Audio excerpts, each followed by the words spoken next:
తెలుగు రాష్ట్రాల్లోని పలు ప్రాంతాల్లో వర్షాలు దంచికొడుతున్నాయి. ఏపీలోని ఉత్తరాంధ్రతో పాటు బాపట్ల, గుంటూరు తదితర జిల్లాలలో భారీ వర్షాలు కురుస్తున్నాయి. అటు తెలంగాణలోని హైదరాబాద్, నిర్మల్, కామారెడ్డి, సిద్దిపేట, నాగూర్ కర్నూల్, వనపర్తి, ఖమ్మం తదితర జిల్లాలలో వర్షాలు కురుస్తున్నాయి.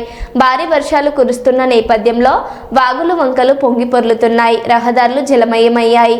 ప్రజలు అప్రమత్తంగా ఉండాలని అధికారులు సూచిస్తున్నారు.